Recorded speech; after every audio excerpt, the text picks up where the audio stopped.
Lions के बारे में जितना जानो उतना कम है।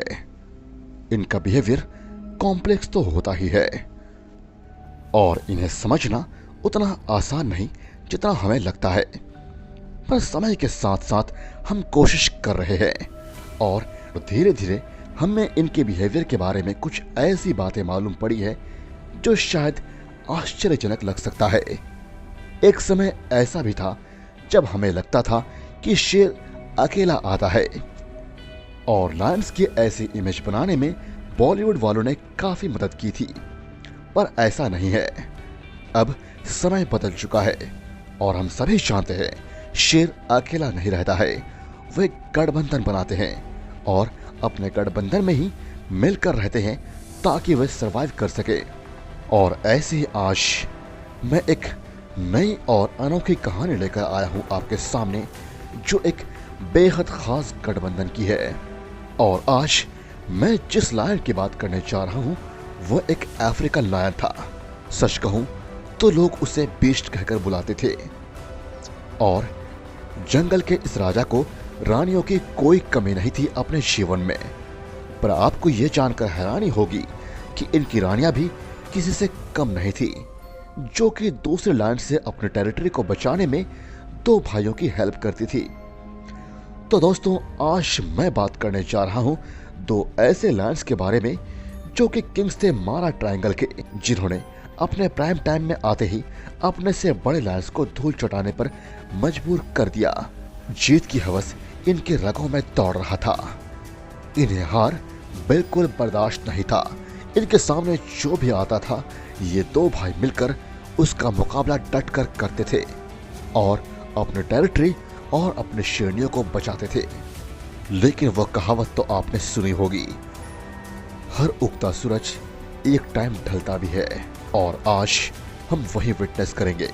इसलिए दोस्तों, वीडियो को एंड तक जरूर देखिएगा और चैनल को सब्सक्राइब करके बेल आइकन प्रेस करना मत भूलिएगा, क्योंकि आप देख रहे हैं facts phylum the amazing kingdom of animals. वक्त था साल 2009 का, जब दो नए शेर टेरिटरी की तलाश में घुस गए थे मारा ट्रायंगल में। तब ओलू लोलो शेरनियों ने उनको अपने टेरिटरी से भगाने के लिए उनसे लड़ाई की और सभी ने मिलकर इन दोनों भाइयों को बुरी तरह से जख्मी कर दिया और अपने टेरिटरी से खदेड़कर भगा दिए। लेकिन दोस्तों, आपको यह जानकर शौक लगेगा कि जो लायंस को लायंस ने भगाया था वह कोई और नहीं, ओलू लोलो मेल लायंस थे, जो अपने प्राइम टाइम में ओलू लोलो प्राइड पर राज करने आए थे। कुछ दिन बाद दो भाइयों ने प्राइड पर अपना हक जमा ही लिया। वे दोनों भाई रोज शिकार करते हुए नजर आते थे और शेरनियों को कंट्रोल करना शुरू कर दिए थे, जिससे कि लायंस और उनके कब्ज को भी भरपेट खाना मिल रहा था। और इतने बड़े प्राइड की जिम्मेदारी मेल्स के साथ साथ मादाएं भी उठा रही थी। जब ये दो भाई अपने टेरिटरी में पेट्रोलिंग कर रहे थे, उनका सामना एक मेल लायन से हो जाता है जो कि उनकी टेरिटरी में घुस गया था, लेकिन उन्हें वो कहीं पर दिख नहीं रहा था। ऐसे ही कुछ समय बाद उनका सामना उस मेल लायन से हो जाता है। वो लायन पानी से भरे तालाब में बैठा हुआ था, जो कि उनके मुकाबले बहुत ही यंग लायन था, जिसे शायद प्राइड से निकाल दिया गया होगा। उन्होंने टेरिटरी मार्क करके उसे बता दिया था कि वो गलत एरिया में आ चुका है, लेकिन दोनों भाइयों का उसे मारने का कोई इरादा नहीं दिख रहा था। दोनों भाई कुछ समय तक उस यंग मेल पर नजर गड़ाए हुए थे। जैसे ही दोनों मेल लायंस का ध्यान यंग लायन से हट गया, वो वहां से अपनी जान बचाते हुए भाग खड़ा हो गया, जिससे कि दो भाई उसके पीछे भागने लगे। वो दोनों बहुत दूर तक उसका पीछा करते रहे। दोनों भाई बहुत थक चुके थे, फिर भी दोनों उस लायन का पीछा छोड़ने का नाम ही नहीं ले रहे थे, जिससे कि वे भागते भागते नदी के दूसरे साइड पहुंच जाते हैं। इतनी देर तक पीछा करने के बाद दोनों भाई अपनी टेरिटरी में फिर से लौटकर आ गए। दोस्तों, यहाँ आपने एक चीज नोटिस की कि ये दोनों भाई चाहते तो उस यंग मेल को छोड़ सकते थे, लेकिन ये उसके पीछे गए और उसे मारने की पूरी कोशिश की, क्योंकि शेर जानते हैं अगर वे इसे नहीं मारेंगे तो कल होके ये ताकतवर बन जाएगा और जब ये बूढ़े होंगे तब इनकी शामत आ जाएगी। इसलिए कोई कंपटीशन ना रहे, इसीलिए शेर अक्सर बंजारे शेर या फिर कब्ज को मार देते हैं।